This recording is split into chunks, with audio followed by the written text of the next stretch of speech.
danbe tɛ su kɔrɔfɔ ye, an danbe tɛ kuma bɛɛ fɔli ye ka tugu ni maa min taara ka ban. An bɛ se ka min kɛ o ye ka bilasira ni dugawu ye. N'an sɔnna n'an dalen don a la k'a tɔ b'a ni Ala cɛ, ayiwa an se ye min ye o ye ka dugawu don Ala ka ni maa cɛ ɲɛ. A ye min kɛ yan ale de b'a dɔn n'a ka basi sera min ma. N'i ye danatigi ye i bɛ se k'i ta kɛ yafa deli ye, nka a b'i n'a fɔ o danbe kɔrɔ ninnu bala ka yɛlɛma k'a tugu sisan tɔgɔtigi mana ban i b'i fɛn sifaya bɛɛ mɛn a kan. O kɔni o tɛ anw taabolo ye, fo an k'o fɛn ninnu lajɛ ɲɔgɔn fɛ. Ne ma sɔn min ma o y'o ye.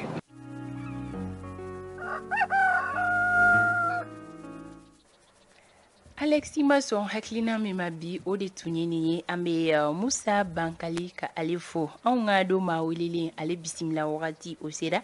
Bakurubaw la an y'a fɔ aw ɲɛna k'a fɔ CEDEAO ye ɲankili min ta ka bin Mali kan, fɛn bɛ tali kɛ transporteurs la, olu ka lafasatɔn ka yeta ye jumɛn ye nin ko kan.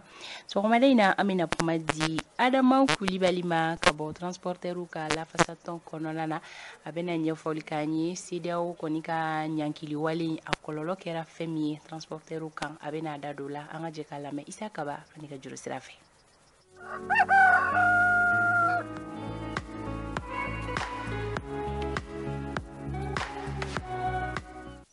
Adama Kulubali i ni sɔgɔma.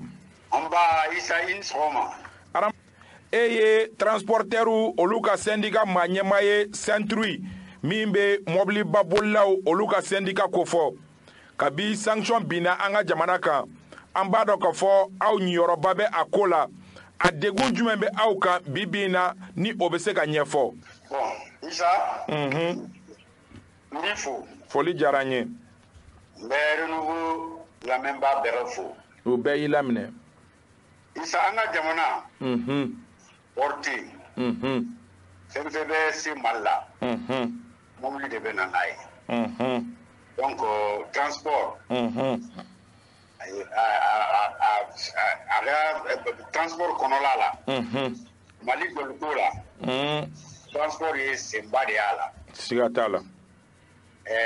An bɛ yɔrɔ tɛ Mali la bi ni kariw tɛ se yɔrɔ min na, ou bien kari fitinin.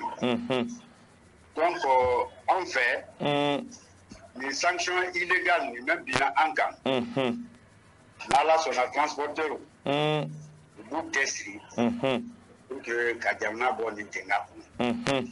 An bɛ min fɔ maliyɛnw ɲɛna u hakili to Côte d'Ivoire kɛlɛ la.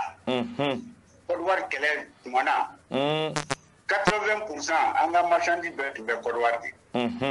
A bloquera. An transporteur de wulila ka taa Côte d'Ivoire. Dɔw ka mobili jenina, dɔw sara, mais an y'an ka minɛnw ta ka na n'a ye. N bɛ se ka min f'u ɲɛna pour le moment, vraiment gɛlɛyaba tɛ yen, parce que Kayi fanfɛla la, tout ce qui est denrée alimentaire la, a bɛɛ bɛ tɛmɛ. Frontière tɔ ninnu, tout ce qui est denrée alimentaire, a bɛɛ bɛ tɛmɛ pour le moment. Donc ne ta miiriya la, ni sanction ni Mali kelen t'a santi dɛ. N'i ye Sénégal ta bi, révolte ba de bɛ Sénégal. U b'a kan k'u ka président kɔnɔ. Parce que an bɛ wari min na don Sénégal. Pour Sénégal port, mɔgɔ si t'a utiliser ni transporteur malien tɛ. N'u datuna, kɔlɔlɔ b'an bɛɛ de kan dɛ. Tiɲɛ don.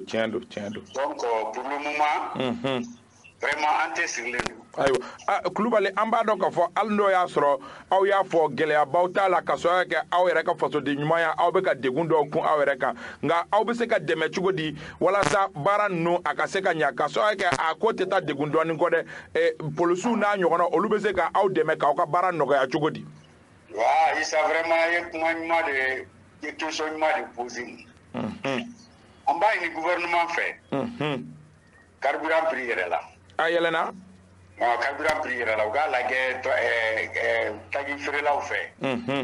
a kana continuer ka yɛlɛ parce que n'o a continuer ka yɛlɛ an tɛ fɛn farala an ka transport kan vraiment a gɛlɛya bɛ s'a ma tiɲɛ don an b'a ɲini gouvernement fɛ vraiment les importateurs de carburant là b'a lajɛ u fɛ u kana carburant yɛlɛ bilen k'a sɔrɔ a fɔra k'o fana sen tɛ sanction na o voilà a fɔra k'o sen tɛ sanction na mais u b'a fɔ la ko à l'international ko prix yɛlɛla à l'international bon u b'a lajɛ même n'a prix yɛlɛla à l'international an bɛ degun min kɔnɔ nin vraiment u k'a lajɛ ka prix stabiliser quoi o ye kelen ye voilà parce que n'a fɔra chaque fois ni prix yɛlɛla international la aw ka dɔ fara taji sɔngɔ kan à l'intérieur a ka gɛlɛn o tɛ se ka marcher dɛ an b'o principe suspendu fɔlɔ jusqu'à ce que an ka bɔ gɛlɛya nin kɔnɔ a filanan polisi ni gendarme an b'a ɲini gouvernement fɛ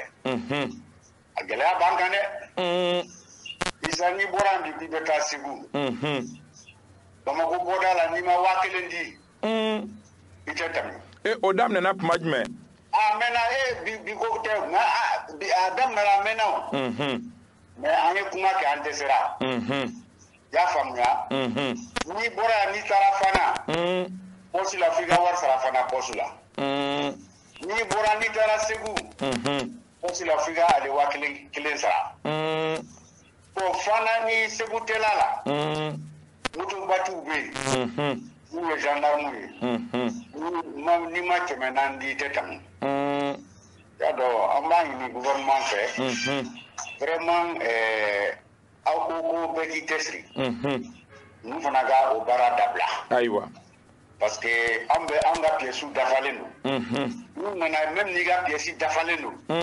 n'i ma 1000 sara a ma nɔgɔn Bamako bɔda la i tɛ tɛmɛ ayiwa o ye gɛlɛyaba n'Ala sɔnna ma an bɛ i fo k'i waleɲuman dɔn an bɛ kunnawari sɔrɔ a la fana n'Ala sɔnna voilà an b'i fo an ka kuma laban yi sa vraiment gɛlɛya min bɛ transporteurs ka force de l'ordre bolo o ka dabila ayiwa ni Ala sɔnna isa n'i ka cɛncɛn ta bɛn na bi k'i ka taa bila Kati n'i sera Carrefour la u b'i lajɔ k'i ka wari sara o tɛ se ka continuer o tɛ se ka continuer vraiment an k'o dabila quoi n'Ala sɔnna n'Ala sɔnna an bɛ i fo ka sɔn ka aw ka gɛlɛyaw ni aw ye transporteurs ye olu ka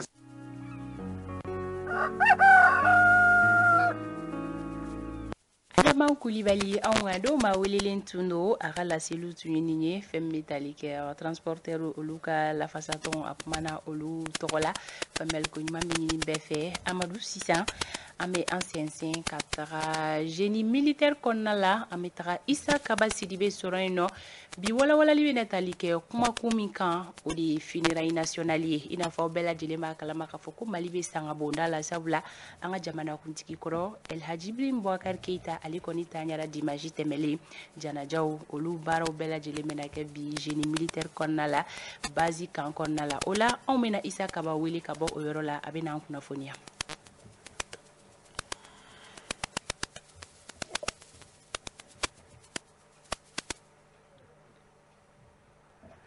Isa Kaba i ni sɔgɔma. Fanta Tomota i ni sɔgɔma n bɛ foli d'i ma. Ka foli di an lamɛnbaga kelen-kelenna bɛɛ lajɛlen ma. A diyara bɛɛ lajɛlen ye. An bɛ k'i wele nin sanga kɔnɔna la ka bɔ génie militaire la. Awɔ. I bɛna ɲɛfɔli kɛ kanubagaw ye kumakan min kan bi o bɛ tali kɛ funérailles nationales la. N bɛ sira d'i ma i ka ɲɛfɔli kɛ. Fanta Tomota an bɛ foli kura ka ɲɛsin an lamɛnbaga bɛɛ lajɛlen ma i y'a fɔ kabi jamukan in daminɛ la. Oui. Ko an bɛ sanga bonda la. Ka hakili lajɛ ka fɔ jamanakuntigi Ibrahim Boubacar Keita malidenw ye kala ta min ye san 2013. Oui. Fo ka na a ka fanga kuncɛ san 2020 hali n'o y'a sɔrɔ dɔɔnin tun bɛ a ka fanga jɛ. O de daɲana kari tɛmɛnen. Oui. O de hukumu kɔnɔ jamana y'a laɲini ka fɔ min ye a ka sukoɲaw ye olu ka bila jamana ka bolo kan. N'i ye sukoɲa ta k'a bila jamana ka bolo kan a bɛ fɔ o de ma ko funérailles nationales. Oui. Ani dɔ in dafara ye min ye o ye ka fɔ a bɛ kɛ de façon privée i yɛrɛ ka denbaya bɛ i ka sukoɲa ɲɛnabɔ. Funérailles nationales ye jamana yɛrɛ b'a fɛn bɛɛ ta.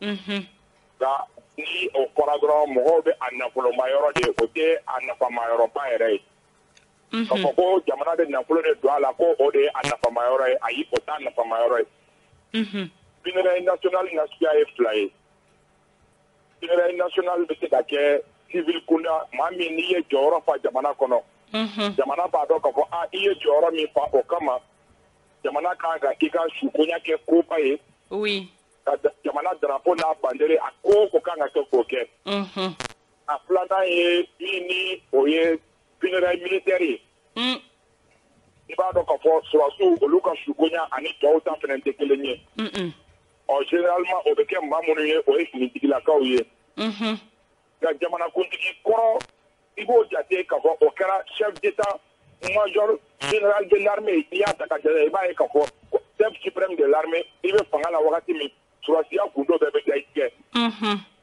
o b'a kɛ n'i kɛra jamanakuntigi ye une fois que i kɛra jamanakuntigi ye i bɛ jate i b'a fɔ ko jamana kɛlɛcɛw dɔn donc jamana kɛlɛcɛw ni makama fɛn fɛn ka kan i ni o fana ka kan o de la jamanakuntigi kɔrɔ automatiquement ni olu ntanyana olu ni funérailles nationales ani a finitigilama olu n'o ka kan hali n'o y'a sɔrɔ an ka jamanakuntigi kɔrɔ 2 minnu ni olu ntanyana ala ma hinɛla Musa Tarawele la ala ma hinɛla Amadu Tumani Ture la olu 2 bɛɛ tun ye surasi ye o kɛra sababu ye surasi jɛnaja de kɛra olu la nka hali n'u tɛ surasi ye olu fana ni surasi jɛnaja tun bɛ k'u la ka sababu kɛ une fois que i kɛra jamanakuntigi ye a bɛ i b'a fɔ i donna armée la automatiquement donc min bɛna kɛ di o ye funérailles nationales militaires de o de bɛna kɛ jamanakuntigi Ibrahim Boubacar Keïta ye o taamasiyɛnw ye jumɛn ye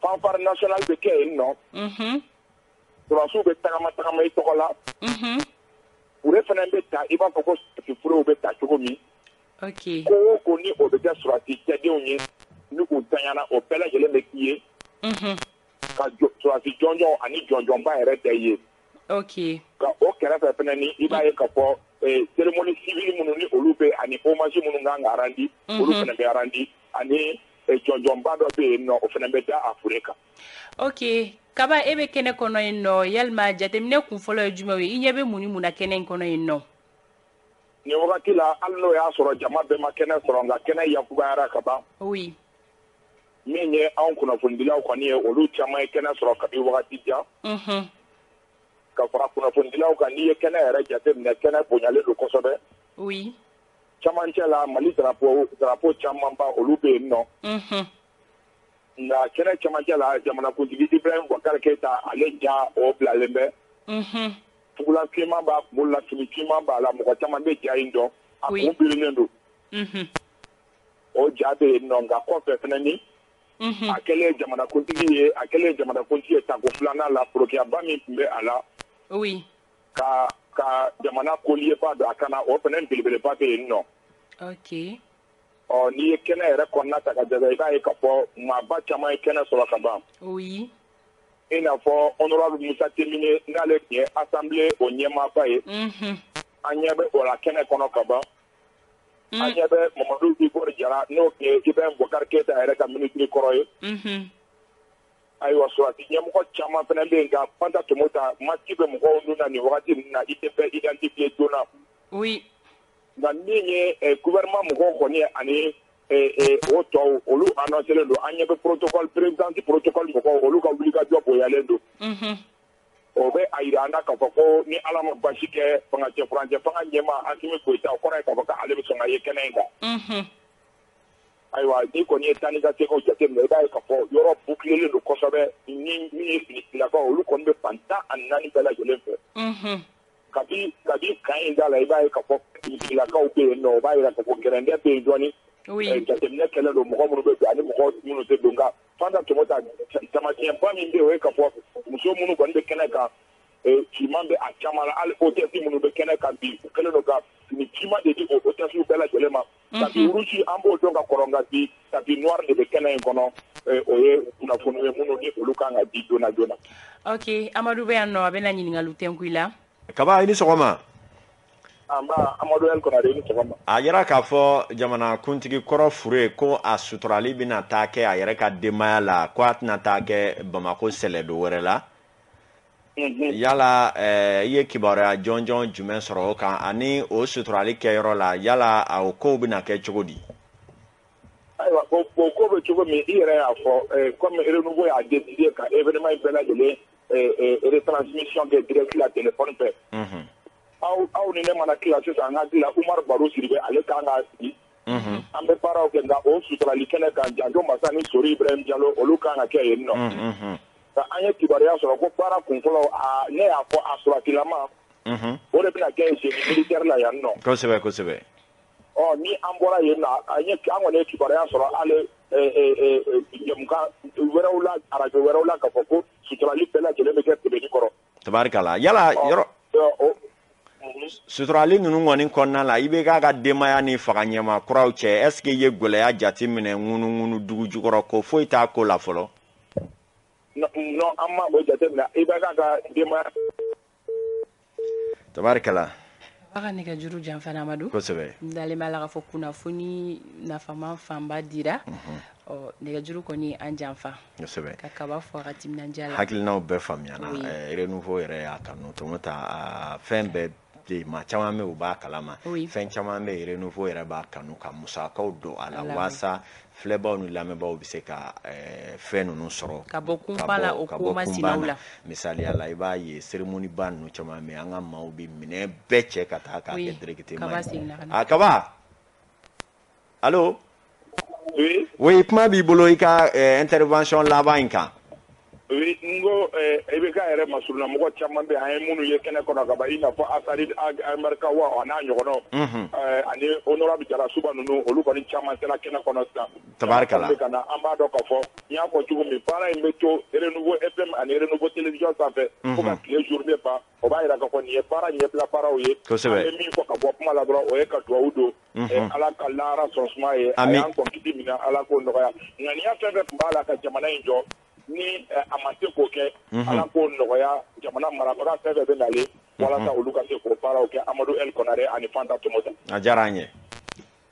I ni ce. An b'i fo. Renouveau matin nin don Amadu. Kosɛbɛ. Kunnafoni kalamani k'a di kanubagaw ma mɔgɔw bɛ se ka bɔ kunpa na joona joona ko caman n'an fɛ yan nɔ Mali kɔnɔna na an fɛnɛ ka objectif dɔ ye o ye. An y'a fɔ ten wulikajɔ an se ye min ye an b'o kɛ bi ɲɛmaayaso y'a kanu i b'a ye ale musakaw bɛ sɔrɔ jɛmukan minnu kɔnɔna la ka jɛn o bɛɛ kɔ ka se ka kɛnɛ sigi i bɛ k'a ka ni suturali kan yɔrɔ maa kɔni tɛna fɔ k'i bɛ t'i jigi da wari kɔni kan suturali ko la o kuma o ye Renouveau yɛrɛ ɲɛmaayaso ka hakilina de ye min na an bɛ minɛnw bila a kama an bɛ fɛn caman kɛ a dɔw la fo an ka minɛn dɔw yɛrɛ bɛ tunu des matériels très chers a dɔw bɛ tunu a kɛnɛ kan nka a kun ye minnu maa o maa bɛ yen n'a b'i lajɛ a tigi hali n'a tɛ wari di ma a ka juru dɔ de bila o ye juruya jumɛn ye anw de y'a kanu k'aw kunnafoni kuma ni kunnafoni ko nana a y'an kunnafoni o de la caman yɛrɛ t'a ɲɛɲini dɔw yɛrɛ bolo an b'u ka bila la et on les comprend parce que olu fana kibaruya sɔrɔ yɔrɔ de fana ye anw ye ɲɛmaayaso an b'u fo cɛsiri la ka cɛden minnu yɛrɛ fana bɛ n'u bɛ tile kɔngɔ ni minan la kɛnɛ kan ni an fana ka samaraw wo bɛ bɔ suleyo kɛrɛw bɛ jigin a boliboli la a mana kɛ cogo cogo Amadu a mana tigɛ ɲa o ɲa ma an bɛ yan nɔ an lajɛbagaw de ye an bɛ yan nɔ an kanubagaw de ye donc